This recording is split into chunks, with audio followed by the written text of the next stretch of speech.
Robert Lewandowski. ये वो नाम है, ये वो एंजल है जो बार्सिलोना के पास आया था, तब आया था जब ये बार्सिलोना का जो हमारा क्लब, बार्सिलोना का क्लब अपने डार्केस्ट आवर से गुज़र रहा था। लायनल मेसी भी इस टीम को छोड़ के जा चुके थे और इस टीम में रहने के लिए या फिर लीड करने के लिए कोई एक बड़ा नाम नहीं आना चाहता था। No one wanted to come to this club और इस टाइम पे जॉइन करते हैं बार्सिलोना को Robert Lewandowski at the darkest hour of this club.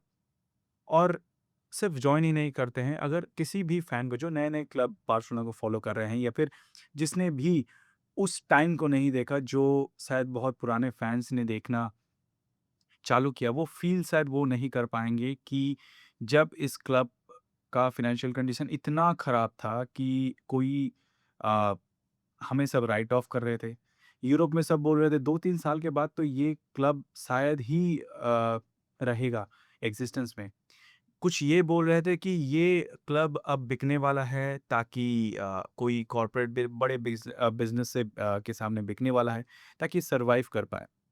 उस टाइम पे बायर्न म्यूनिच पे अपने पूरे पूरे होशो हवास में आप एक सोच के देखो, एक प्लेयर जो बायर्न म्यूनिच का पूरा पीक, वो शायद इससे भी ज़्यादा गोल स्कोर कर सकता था, वो शायद इससे भी ज़्यादा ट्रॉफीज जीत सकता था, चैंपियंस लीग जीत सकता था, लेकिन उसने वो सब छोड़ के बार्सिलोना को फिर से रिवाइव करने का, बार्सिलोना को फिर से what it is today, what he said कि Barcelona belongs where it is right now और वो अब जा रहा है इस क्लब से। ये करना शायद ही आज के डेट पे कोई भी इंसान या फिर कोई भी प्लेयर, बोलने को बहुत लोग बोलते हैं कि भाई मैं इस क्लब को बहुत ज़्यादा प्यार करता हूँ, लेकिन जब करने का टाइम आता है तो मुझे मुझे दिखा है सिर्फ रॉबर्ट लेवेंडोस्की। सोच के देखो, एक बार सोच के देखो, फाइनेंशियल क्राइसिस, बायर्न म्यूनिख जिस क्लब से वो आ रहा था बार्सिलोना में, उन्होंने ये तक कह दिया था कि उन्हें कुछ नहीं जानना, उन्हें पूरा 50 मिलियन पूरा अपफ्रंट चाहिए।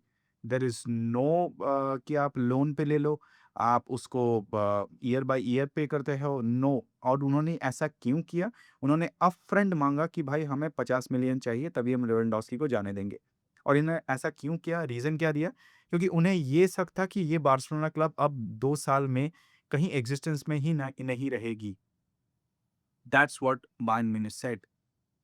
और आप सोच के देखो, एक प्लेयर जो उस क्लब से इस क्लब को जॉइन करने वाला था, मतलब बायर्न म्यूनिख से बार्सिलोना को जॉइन करने वाला था, ये सब जान के भी सैलरी कम लेके अपना उस पीक शायद जहाँ पर वो अब और भी बहुत कुछ अचीव कर सकता था, उस सब को छोड़ के आता है बार्सिलोना में ताकि वो इसे रिवाइव कर पाए। सोच के देखो, हम सब ने कहा कि दद्दू भाई, हमारा दद्दू, दद्दू साउदी निकल जाए। जब भी उसने गोल मिस किया, दद्दू तू साउदी निकल जाए। सोच के देखो उस दद्दू ने क्या छोड़ के आया इस क्लब के लिए। मैंने शायद ही कभी कहा होगा कि दद्दू तू सऊदी निकल जा, क्योंकि मुझे पता था कहीं न कहीं कि इस प्लेयर की वैल्यू क्या है।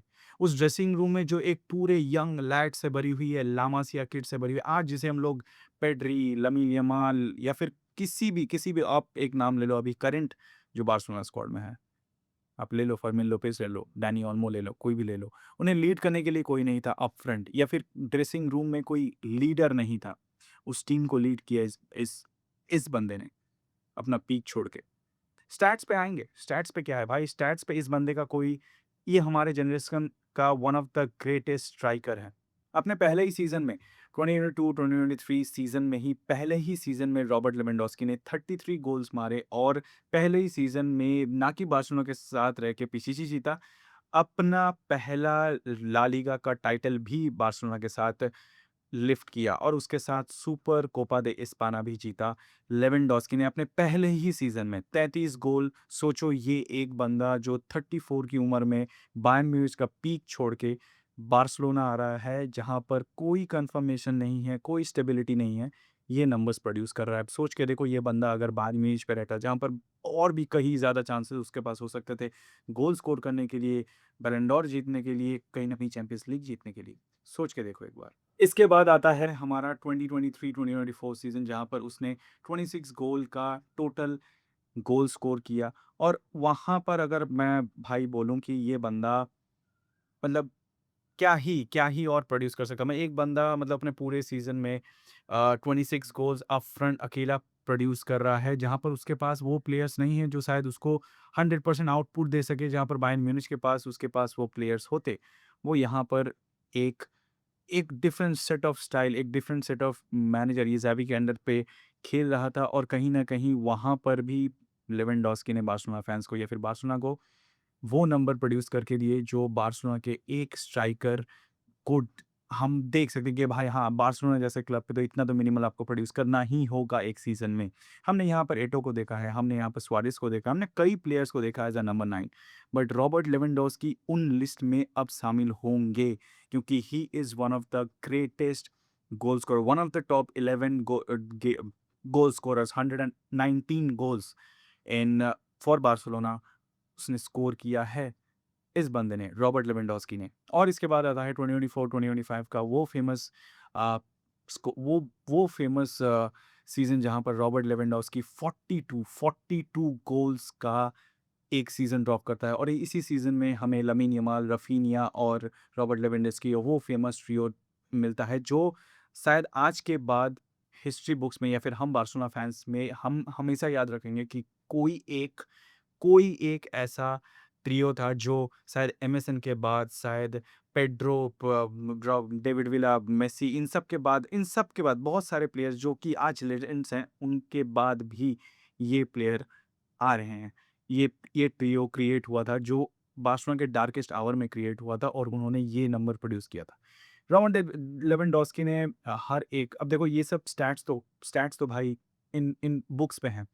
शायद इसके बाद अगर हम लोग देखेंगे कि इसके बाद अगर बार्सिलोना जब शायद आज से 20-30 साल बाद जब बार्सिलोना हम लोग लौट के देखेंगे तो हम लोग किसी और ट्रियो के बारे में बात कर रहे हैं। हम लोग शायद लामिन यमाल के बारे में बात कर रहे होंगे, हम शायद किसी और प्लेयर के बारे में बात कर रहे होंगे। लेकिन एक बार सोच के देखो ये सब तो हम लोगों ने बहुत बात कर ली है कि भाई ये गोल मार लिए, वो गोल मार लिए। सोच के देखो कि भाई ये बंदा अब जाने वाला है और 2 ही मैच बाकी हैं। आज अगर इन 2 मैच में अगर रॉबर्ट लेवेंडोस्की और 1-2 गोल मार देते हैं तो शायद 2-3 गोल मार देते हैं तो शायद he will be in the top 10 goal scorer of Barcelona. So एक बार सोच के देखो कि भाई ये बंदा आता है, उस टाइम पे आता है जब बार्सिलोना के पास कुछ नहीं था देने के लिए और वो जा रहा है उस टाइम पे जब बार्सिलोना को उसने वहाँ पर रिस्टोर करके देके गया है जहाँ पर वो देखता था। और अगर I don't know if all Barcelona fans जो भी अगर कोई वीडियो देख रहा होगा, हम लोग मेसी को बहुत ज़्यादा सेलिब्रेट करते हैं। We do celebrate Messi and I am a big Messi fan. But कहीं न कहीं आज जब रॉबर्ट लेवेंडोस्की जा रहा है, तो कहीं न कहीं दर्द कुछ कम नहीं है। क्योंकि ये बंदा उस टाइम पे आया था, जो मैं बार-बार अपने पिछले वीडियोज़ में भी कहता आया हूँ कि ये बंदा उस टाइम पे आया था जब बार्सिलोना के पास कुछ नहीं था। कोई नहीं था सामने से लीड करने के लिए। कोई नहीं था कि वो हिम्मत दिखा सके कि हाँ भाई, हम खत्म नहीं हुए हैं, we are going to restore this club. जो सबसे बड़ा गिफ्ट जो रॉबर्ट लेवेंडोस्की ने हमें दिया था या फिर हर एक बार उस बार्सिलोना फैन को दिया है या फिर दिया था, वो है कि उसने उस टाइम पे जॉइन किया जब ये बार्सिलोना फैंस पूरी यूरोप, पूरी दुनिया ये बोल रही थी कि ये तो ख़त्म है। इनसे और कोई कमबैक हम नहीं देख पाएँगे। ये ख़त्म है, ये इधर तो बिक जाएँगे या तो ख़त्म हो जाएँगे। सो वहाँ पर उस क्लब को जॉइन किया था रॉबर्ट लेवेंडोस्की ने अपने पीक पे।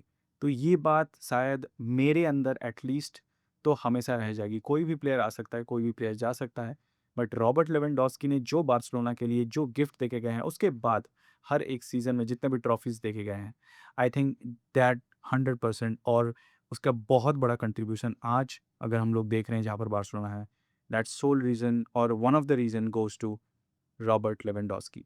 वो हांज़ी फ्लिक के आने के बाद हो या फिर जिसने उसको मैनेज करके पहले ही मैनेज करके उससे सबसे ज़्यादा आउटपुट निकाला था, वो आकर और कहीं न कहीं उससे पहले भी हमने देखा था कि रॉबर्ट लेवेंडोस्की को निकालने के लिए बहुत लोग अ, दे वर देयर कि Robert Lewandowski doesn't deserve to be here, he is old, he is no more the material that Barcelona needs. But हमने देखा लास्ट तक आज जब रॉबर्ट लेवेंडोस्की जा रहा है तो हमारे पास एक स्ट्राइकर नहीं है। सो ये इस स्ट्राइकर का वैल्यू हमें शायद आगे पता चलेगा। लेकिन इसका वैल्यू उन सबको ऑलरेडी पता है, जिन्होंने 2021-22 या फिर उससे पहले के जो पूरे सीज़न्स हैं देखा है, वो फैन्स जिन्होंने फुटबॉल फ़ॉलो किया है बार्सिलोना का। सो आपको क्या लगता है? मुझे पता ही है व्हाट यू फील और every Barcelona what they feel about Robert Lewandowski at this moment. But if you can drop a comment for Robert Lewandowski and please do like subscribe this channel ताकि आप अगर as a Barcelona fan हम connect कर पाएँ। ऐसी videos आप देखते रहें फुटबॉल के बारे में बार्सिलोना के बारे में और at the end of the day and always the scale Barca.